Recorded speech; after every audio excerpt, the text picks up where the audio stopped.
Hello, welcome to Mindset to Results. And today our guest in the show is Courtney Schulnick. She was attorney and then she found her passion and became mindfulness teacher to help people live the life with awareness and to raise their consciousness, a bit mindful about their life. Hi, Courtney. Hi, how are you? Great. It was so pleasure to have you today. Would you please tell us about your journey? How did you find your passion and decided that this is what you really want to do and started helping people with mindfulness? Sure. And it's a pleasure to be here with you.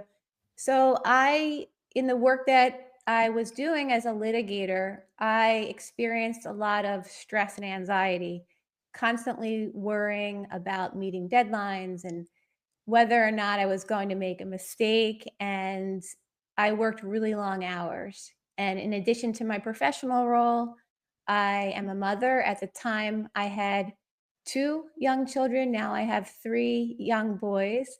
But at the time when I came into mindfulness, I was juggling a newborn, a toddler, and a full caseload. And the stress and anxiety that I experienced in trying to find some type of balance in juggling those two roles, not to mention everything else that fell in between, it really stirred up a lot of suffering. And at the suggestion of a therapist who I'd been working together with for many years to better manage stress and anxiety, she suggested that I look into mindfulness.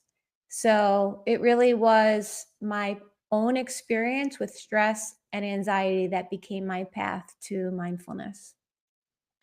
Well, and how would you explain mindfulness, what it means for you? Because some people maybe hear and think, what is mindfulness? I think I'm mindful. Everybody seem to be mindful. They know what they do. So, Yeah, what is this real meaning mindfulness for you?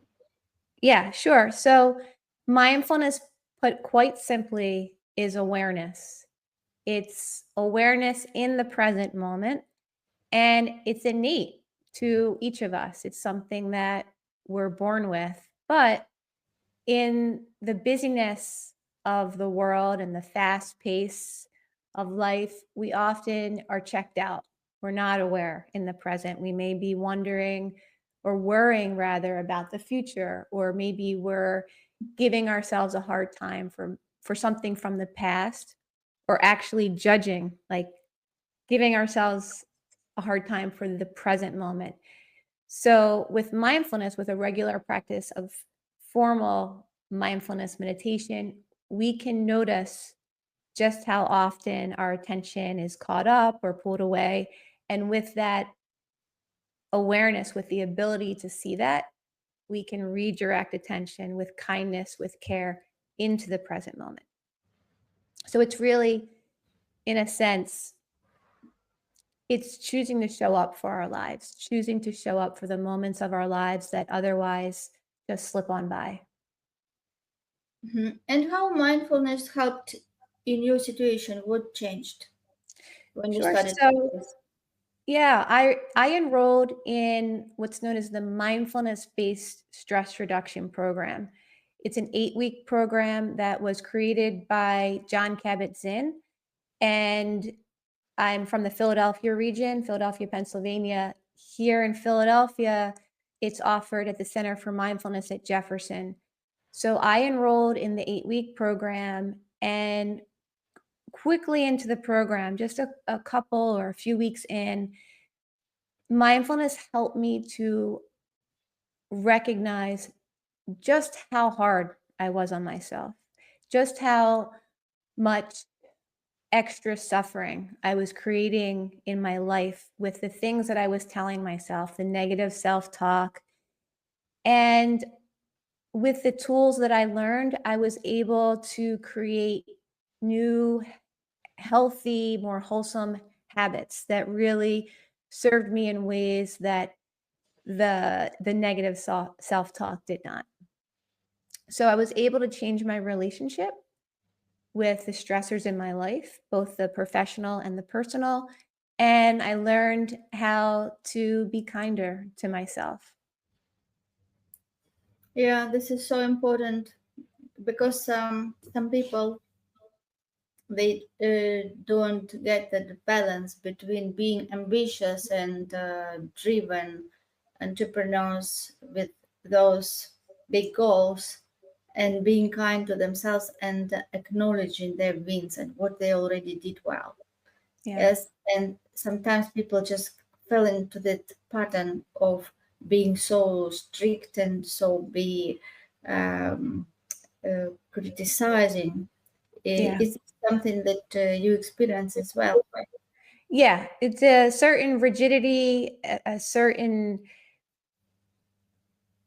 I would say, perfectionist mentality where you're never good enough. And I think, not to say this comes up for both men and women alike, but being a female attorney, wanting to do a good job, being a mother, being a wife, we want to do it all. But we have to be cognizant of how we are towards ourselves, because when we're constantly striving to be the best and we're afraid to make a mistake, it can take a toll on us. And so in juggling everything that I was, I really wasn't feeling good physically, emotionally, mentally, and in turn it affected my relationships both in the professional and personal sectors. So, yeah, there's this certain rigidity or this certain critical way that we are ourselves that can really take away from our ability to enjoy life. Mm. Yeah, so what you said now that when you started changing your inner world and Mhm. become more mindful about your thoughts, about what you were thinking, about how you were feeling, and started putting yourself first to feel better, yes, to feel confident and acknowledge yourselves, your other spheres of life become started be better. They started Yes. growing. Yeah, and it was the most subtle of ways. Just opening up to even the most simple moments in my life, like in the morning, just appreciating all of the goodness that was just sort of passing on by. I wasn't able to notice it or to appreciate or take it in. Mindfulness helps us to sort of find an inner slowing down so that we can show up for the beauty, even the challenge. We can learn how to be with what is in a really wise and skillful way, and that's a beautiful thing. Yes, and this is a secret in slow down and Mhm. be more present. We can do much more than if we just busy and don't take attention how we feel. Yes, this we are not very productive if we don't feel ourselves, if we don't put ourselves and our well-being on the first place, because relations and everything in our outworld is just reflection of what's going inside. Yes, Yes. and if people are anxious and nervous and stressed, they can think that they're busy and that they are doing something, but actually they don't. They can just go round and round, just jump from one task to another task and then to another task. And by the end of the day, they feel tired, Yeah. exhausted, and they have nothing completed. And this what makes this exhaustion and frustration even more, because Yeah. every day it is like the same pattern, the same results. That means no results, and they just feel that they are just like drone batteries with no energy left and no satisfaction.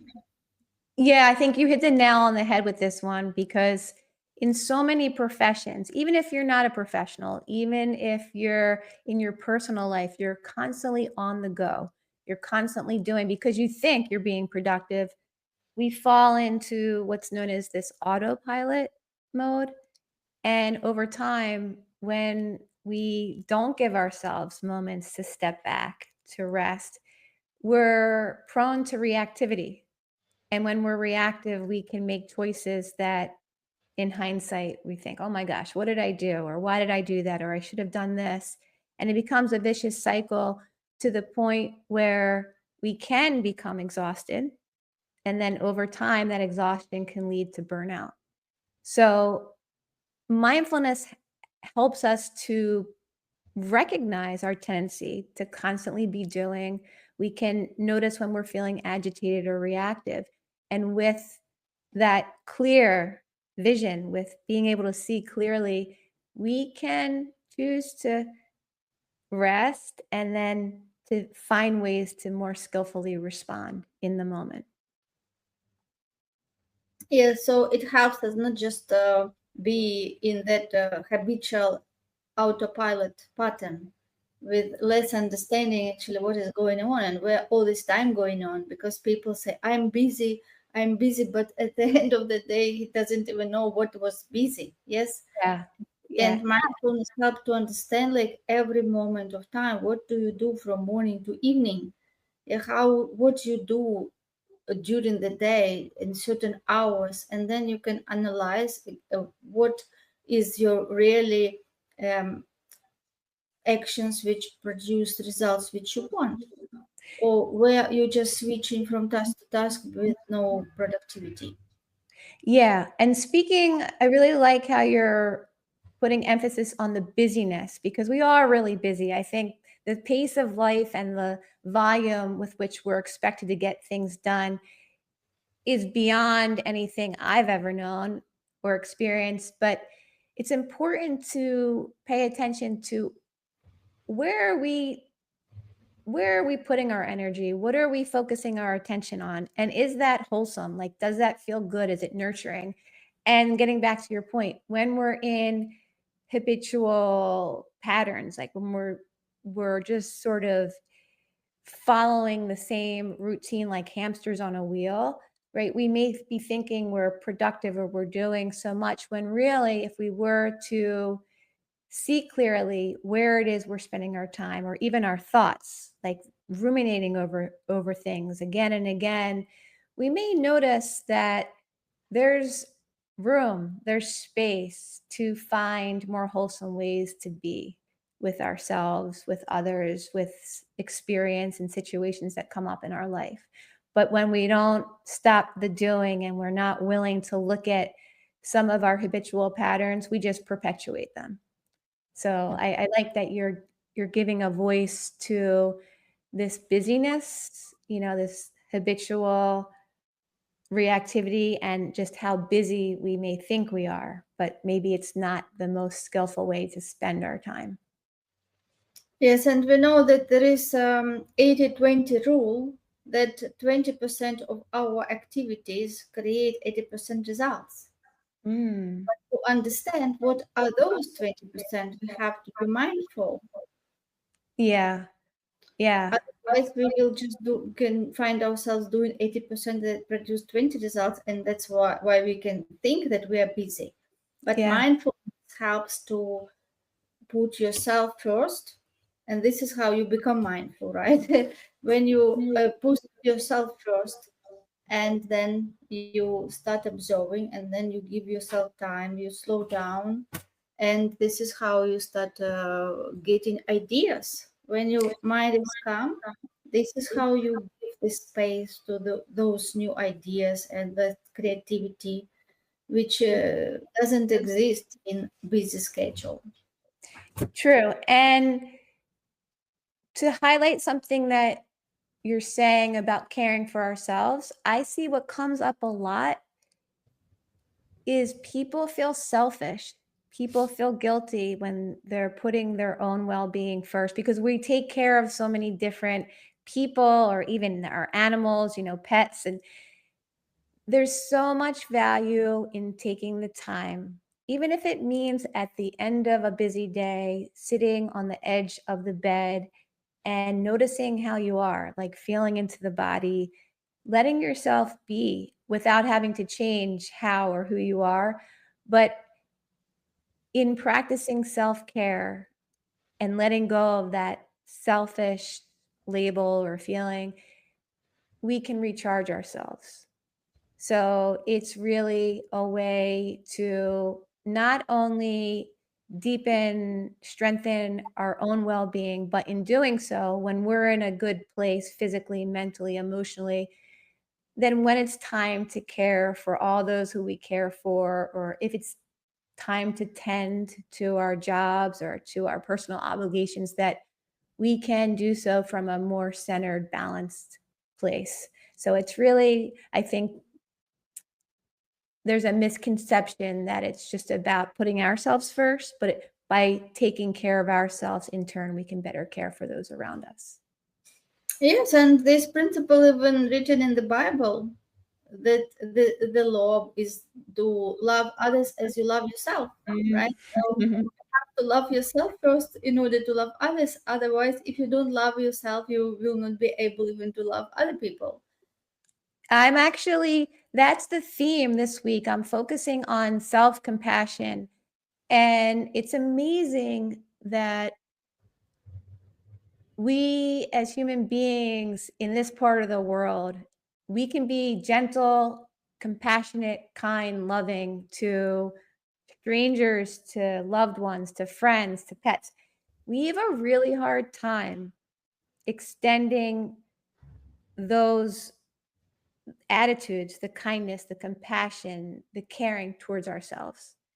So, what you're saying, I mean, it goes way back and it's here, it's within all of us. This is our hardwiring. Like, it's our innate capacity to be kind, to be loving, to be open and caring. But based on how we're conditioned, it can be difficult. So, going back to mindfulness, with mindfulness practice, we're just strengthening these values, these attitudes, these qualities of ourselves. They exist within each of us, but with practice, it's as if we're watering them. We're watering them so that they can grow and flourish. Yes, would you like to share with us some of these practices so people who listen us might be willing to implement some of them? Yeah, sure. Sure. Would you like me to guide a particular practice? There are a number of formal practices such as awareness of breath, there's a body scan, there's a loving kindness practice. So, do you have a particular practice in mind that you'd like me to share with listeners? Which one you prefer? Which one you love? Yeah. How about, being that we're on the topic of loving kindness, how about I guide us in a short 10-minute loving kindness meditation? Yeah, it would be great. Okay. All right, great. So, just, I know that I see that you're in a seated posture, but for listeners, just noticing if the posture that you're in right now is one that feels supportive. And if not, knowing that it would be an act of kindness and care to make any adjustments so that for this short period of our practice together, you can be as much at ease as possible. And then just inviting the body, whether you're sitting down in a chair, on the ground, or lying down, just really putting out an invitation for the body to settle. Knowing that for this short period of time, there's nowhere that you need to be but here, and nothing that needs to get done. And if you find it supportive, you can gently invite the eyes to close, or perhaps just having a soft downward gaze. And as you rest here in whatever position you've chosen, just sensing the body breathing, noticing the breath entering and leaving the body moment by moment. And knowing that with mindfulness, there's no right or wrong way to breathe. So if you find yourself wondering if you're doing this right or wrong, just letting that go, like clouds passing in the sky, and letting the breath breathe itself moment by moment. Maybe letting the next out breath carry a gentle invitation for any areas within the body that are holding on to unnecessary tension to soften, to let go.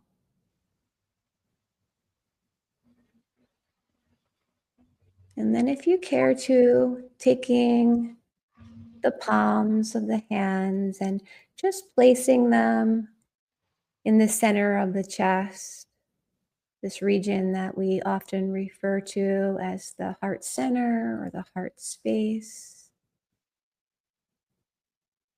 And not having to figure anything out, not having to focus on the heart organ itself, but just gently resting attention on this region of the body, maybe sensing the body breathing, actually opening to the felt sensation of the chest rising and falling with each cycle of breath.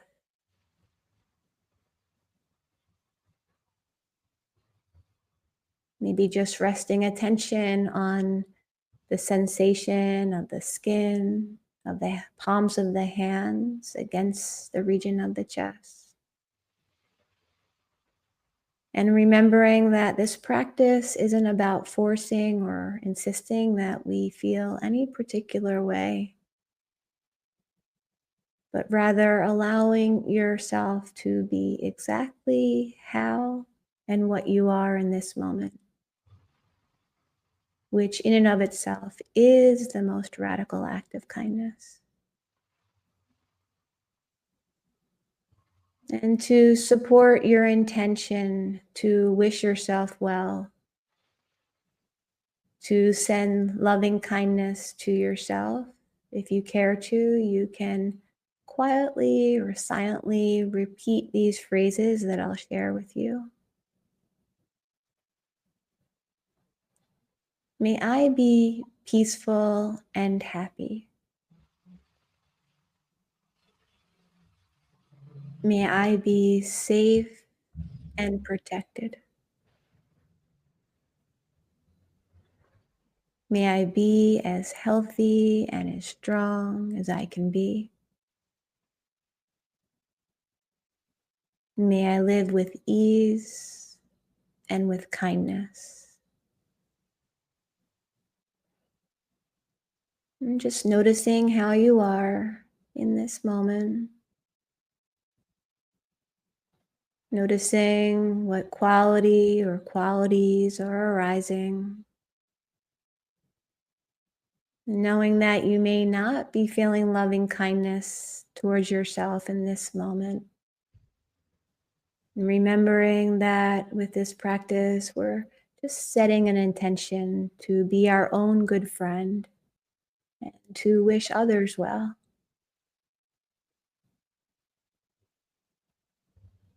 Knowing that you're not practicing alone, that although we are in different physical locations, that we are practicing together.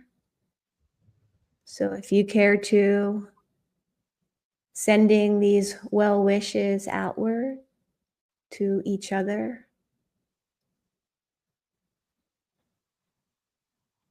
May you be peaceful and happy.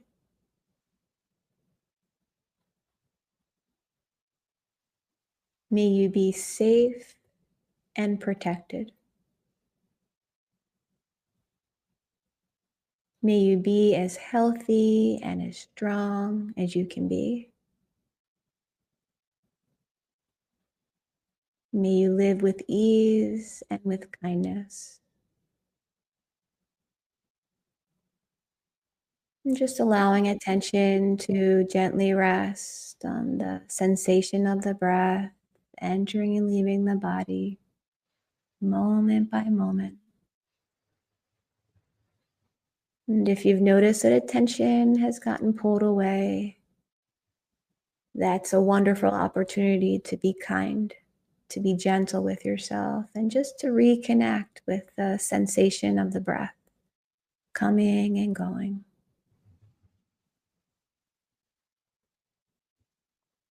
Knowing that all beings wish to be happy and free of suffering. If you care to, sending these well wishes out even further to perhaps loved ones, friends, members of your community, maybe even going as far as sending loving kindness outward to the entire universe. And as you send these well wishes outward, being sure to also include yourself. May everyone be peaceful and happy.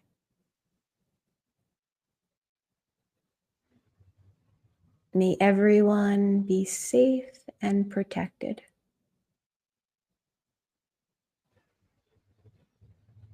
May everyone be as strong and as healthy as they can be. And may everyone live with ease and with kindness.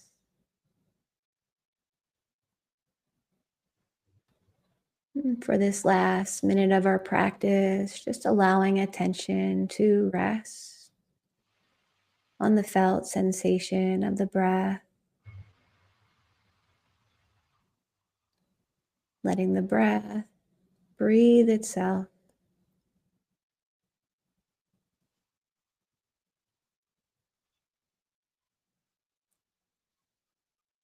As if you were simply riding the waves of your own breath.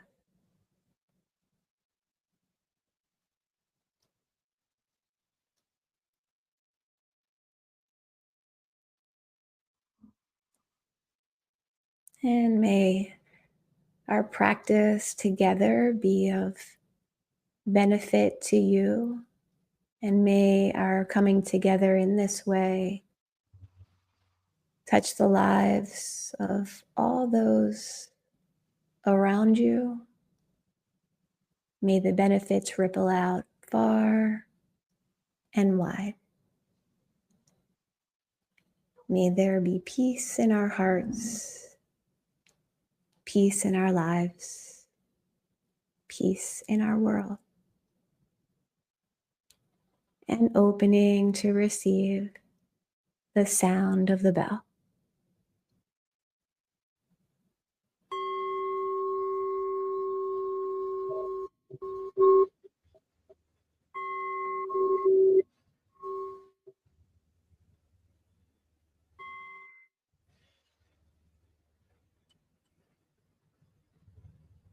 And then slowly, gently, as you feel ready, if you've been practicing with your eyes closed, gently inviting the eyes to float open, maybe beginning by just having a soft downward gaze,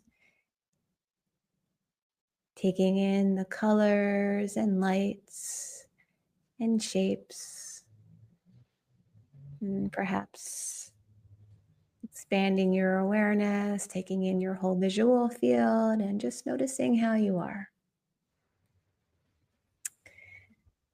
So that was a loving kindness meditation where Yeah. we extend loving kindness to ourselves and then expand to others and then go even further, wishing well-being for really going as far and as wide as you feel comfortable with.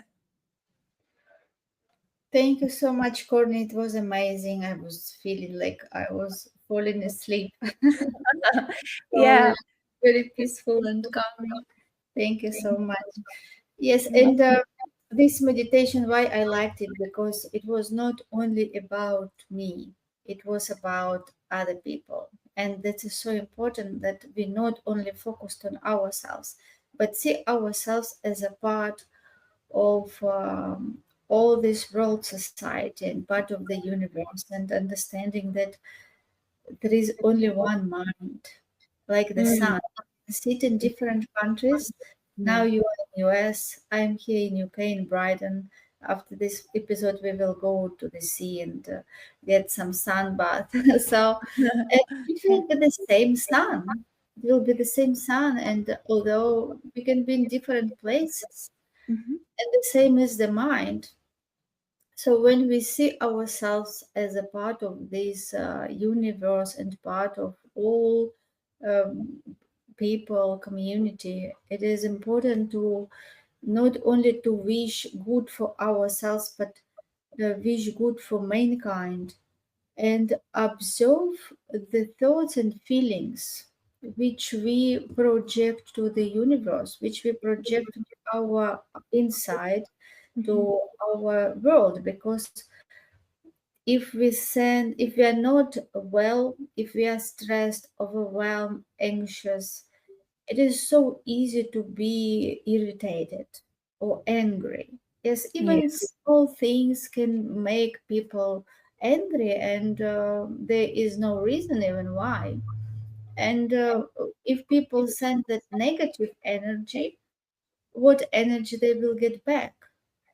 It's a The ripple effect. We kind of water those seeds of anger and hatred and jealousy. But what's so beautiful about this practice and many of the other formal meditations is that we can feel a sense of connectedness. Like we're not just our thoughts and feelings, but there's this connectedness that when we practice something like a loving kindness meditation, rather than feeling closed off or shut down from others and really getting wrapped up in our own anger or negativity, we can open ourselves. We can lean into that sense of connection. And that can make all the difference in how we experience the moments of our lives. So it is a beautiful practice, as you said, where we're not only trying to cultivate these feel good qualities within ourselves, but we promote them. They ripple out. They really do have an effect on the overall world. And just to add, this was a formal meditation practice, but we can informally weave loving kindness into our lives, even as we're walking down the street or we're in a park or we're on the beach. We can wish others well. We can say it out loud, or we can even silently say to ourselves, may you be happy. May I be happy. May you be free. May I be free. May you be healthy. May I be healthy. And it's an interesting practice to try. It can be easily woven into whatever it is you're doing, but it's interesting to see how, if you notice how you are before trying it and then you see how you are after, you may notice just a little shift in what you're thinking and how you're feeling. So just a little on the spot practice for those who'd like to try to weave it into their informal lives. I really like this meditation, because it gives you in that peaceful state, and like wishing yourself, wishing everybody peace and love, and Mhm. it reminds to stay in this space and this state all the time. Because if we send the love and care and the good wishes as we did in this meditation, this is what we get back. So it is good to observe our state all the time and make the habit, as you said in the beginning of our conversation, that mindfulness help you to create these healthy habits. And I Yeah. think this is one of them. And I do want to just add sort of, I don't know if I would call it disclaimer. While this is our innate capacity to be loving, to be kind to ourselves and to others, if during a practice or if at any given moment you're feeling a bit closed off, or you're not feeling warm and fuzzy, or you're not feeling like your own good friend, to really allow yourself to be as you are in that moment, not to judge yourself, because that's just what's here in the moment. And if we're going to tell ourselves we shouldn't be that way or force ourselves to be another way, it's just going to agitate us. So the key with this practice, the key with loving kindness is these are innate qualities that exist within each of us.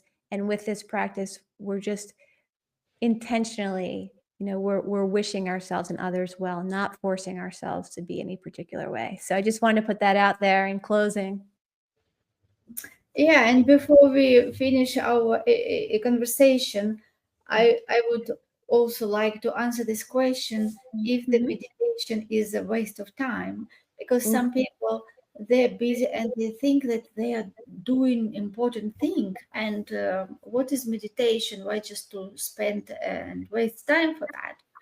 Yeah, Mhm. but I think that this is the way how you can contribute to your well-being and to your peaceful mind.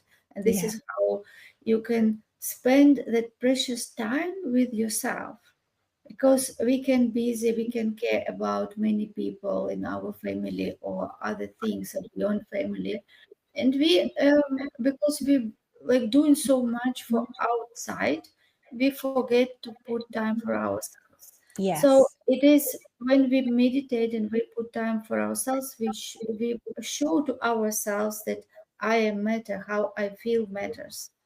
And this is actually matters the most, because if you feel well and if you are in this peaceful state, this is how you will become better in everything you do, how Mm. you communicate with people, how you will do something. Because if you are peaceful, you do things much better than if you are not. Yeah, so results will show up very quickly, and it doesn't even take much time. Like now, we did just 10 minutes, and it was totally different effect. Can I take you on the road with me? Can you be my sidekick? You're the perfect advertisement for mindfulness. you you Of you you course. you framed it, you coined it, so the way you said it is so beautiful, in that it doesn't have to be so much time, but taking small moments many times can make a difference in how present we are for not only ourselves but for the moments of our lives. So yeah, it is important in the busyness of our worlds to choose to show up for ourselves, and in turn we can be that much more present for others and for the moments of our lives. Yes, and as everything, we can create a habit. And of course, when we do something initially, it can even feel maybe weird. Like like somebody can think that I am active person. I cannot just sit 10 minutes doing nothing. And like, yes, it can Yeah. even maybe be irritated in the beginning. But if you just start practicing this, maybe not even 10 minutes, you can start with 3 minutes, Yes. just because it is, you don't want to be irritated, right? Just decide how much time you really can spend with yourself, quality Mhm. time, how much you value, what is your value, can you give yourself 5 minutes or Yeah. 3 minutes? Start with something even small and see how it goes, how you will feel after that. And later you can increase to 10 minutes or 15 minutes, and you will see how much it will affect the results in your life and every Exactly. area of your life. As you said, that your relations became better, you found what you wanted to do in business, you made a decision to shift. So many things can happen because it helps you to find who you truly are. It finds you to find what you really want in life. Yes. And there are so many people just unbelievable. So many people don't know even what they want in life. If you ask random people what you really want, and they look at you and say, what do you mean? Like, I just Right. want to make like pay bills or make something, just very small things. Yeah, but if, not many people even think big about this life, because this is how they can bring their potential which they have. Yeah. Yeah, it can offer a lot of insight and clarity, and we can be truer to ourselves. So, yeah, I consider it a gift, and I continually learn and grow from the practice and from really all those who I teach. I think that they're the bigger teachers to me. I learn and grow from what other people discover as their practice deepens. Yes, this is a great path to learn because we always can learn and expand. And when we raise our awareness, the life becomes so brighter and we Mm. can see so much more opportunities and collaborations and what we can do and how we can impact the world. So thank you so much, Courtney, for what you do. It was amazing conversation and I enjoyed every moment. And of course, I like this meditation. So I'm looking forward to speak again with you, and maybe in our future episodes you will share with us some more practices. I would love that. This has been a wonderful opportunity, and I really enjoyed our time together. So thank you. You're most welcome. Speak to you soon.